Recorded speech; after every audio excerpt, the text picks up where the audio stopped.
dabayaaqadii sanadkii taga waxaa telefoon ii soo diray taliyaha amniga dal carabta Afrikaad ah oo aan isku dufcad ahayn markii ay dawladdii Soomaaliyeed Moscow tacliin igu dirtay inkastoo arday wada ahayn haddana markii loo dhiibay ammaanka dalkiisa waxaa dhowr jeer uu jeclaaday inaan ka soo tago dhulka Raafiyadeyn iyo bariga dhexe oo aan baraka ah una soo guuro Afrika barana aan noqdo waan iska diiday duruufo jiray welina jira dartood hase yeeshee 3 jeer wax ka badan ayaan leeliyay saraakiil ugu biirinayay xogaga ammaanka dalkaas bil ka hor ayuu igu marti sooray dalkiisa inkastoo da'da 70aad aan kor u dhaafay albaabka aakhirana aan taaganahay nolosha adduuna aan isaga qashdhacay haddana kama rajabeelin inaan arko madax Soomaaliyeed oo ugu yaraan dhaqan Soomaaliyeed leh kalena garanayo qofka Soomaaliga ah iyo kan aan Soomaaliga ahayn sida ay u kala mudan yihiin taliyaha aan iska diiday inaan magaciisa iyo dalkiisaba idiin sheego wuxuu ii dhiibay qoraal ka kooban 5 bog oo laga soo xulay war ay soo tabiyeen saraakiisha wardoonka ee hay'adiisa nuxurku waxa uu ahaa doorashada Soomaaliya iyo sida dawladaha danta kale ay u arkaan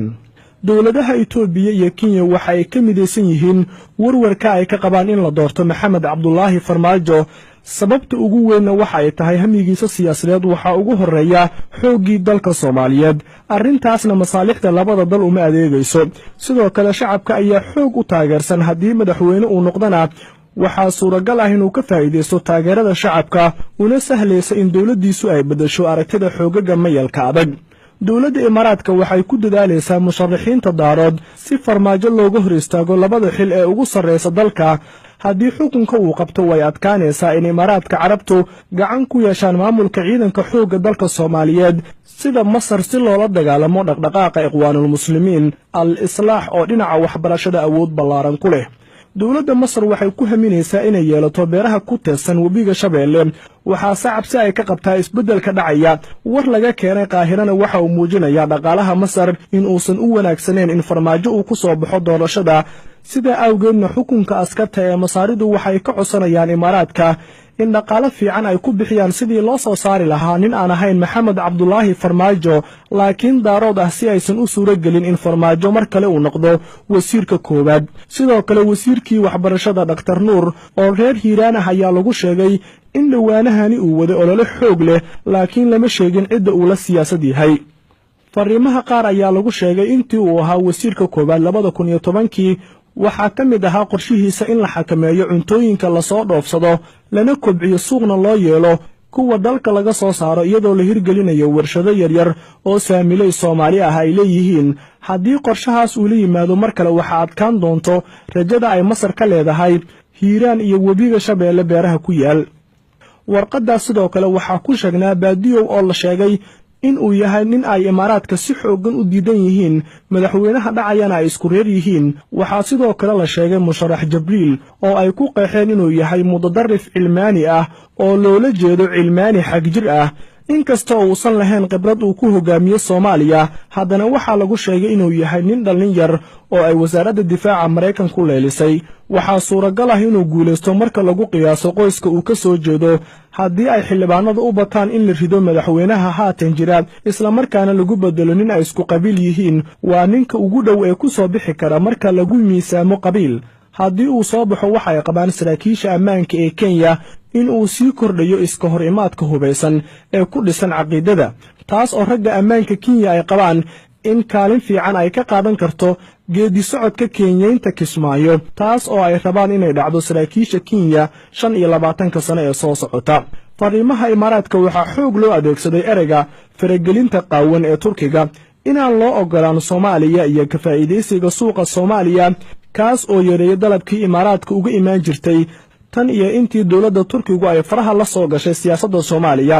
sidoo kale Turkigu waxa uu kala dhantaalay awoodda iyo midnimada ummadda Carbeed sida awgeed waa in golaha iskaashiga qaliijku si wadajir ah ay u wajahaan qatarta Cusmaaniyiinta cusub fariinta ka timid geeska Afrika oo aan isiri warkaas waa Soomaalida ku xeeran Soomaaliya ayaa ku sheegtay Sheekh Shariif Sheekh Axmed inuu yahay ninka nasiibkiisu uu siiyay in mar madaxweyne uu ka noqdo dalkan laakiin aad ayay u adag tahay in mar kale uu helo cid maqasha doorashadaana waxaa adag inuu ka soo gudbo wareegga koowaad Maslax Maxamed Siyaad riyadu ku jiray ayuu Shariif Xasanna ku jira doorkan ayaa lagu sheegay fariintan waxaase aad ii xiise geliyey warbixin ka timid Addis Ababa. Dowladda Itoobiya ayay aad ugu adag tahay xilligan inay ka qiyaas qaadato cidda ku soo baxaysa doorashada Soomaaliya. Sababtuna waxay tahay xildhibaanada waxaa lagu soo doortay si ka duwan hanaankii hore. waxaa meelo badan ka soo baxay dhalinyaro badan oo aan la aqoon, badankoodna aan wax balwad ah lagu ogeyn. sidoo kale waxay Itoobiya aaminsan tahay laaluushku inuusan shaqayn doonin marka la gaaro wareegga labaad. waxaa suuragal ah haddii farmaajo wareegga labaad uu soo gaaro in ay adag tahay in la loodiyo. xildhibaano badan oo dhalinyaro ah ayaa la soo doortay, ha ku yimaadaan laaluush iyo lacag inta badan laga helay madaxweynaha hadda dhacaya iyo kuwa gobolada. sidoo kale xildhibaano badan oo lacag ka qaatay madaxweyne xasan sheekh ayaa la ogyahay in codkooda ay siin doonaan cid kale. isku duub Itoobiya waxay aaminsan tahay haddii Maxamed Cabdulaahi Farmaajo uu ka soo gudbo wareegga koobaad inuu yahay madaxweynaha 4 sano ee soo socota, xamarna waxa hubaal ah in markaasi ay geli doonto waji cusub.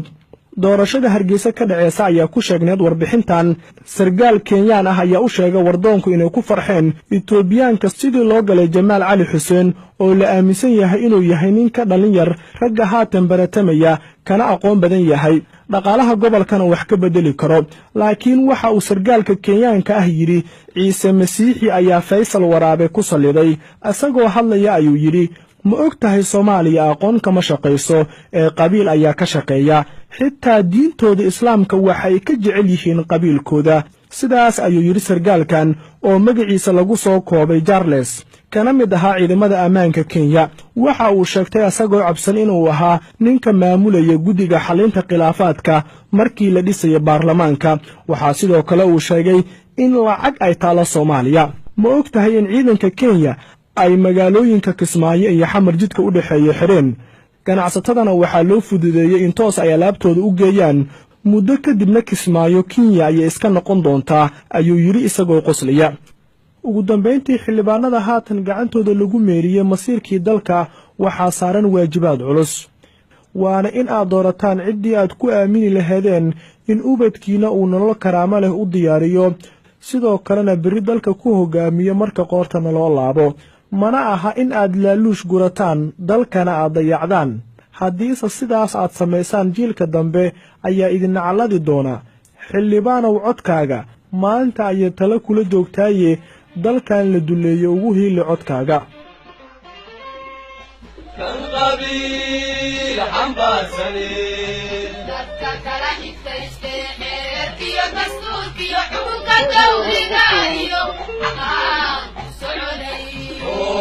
هذا الوينا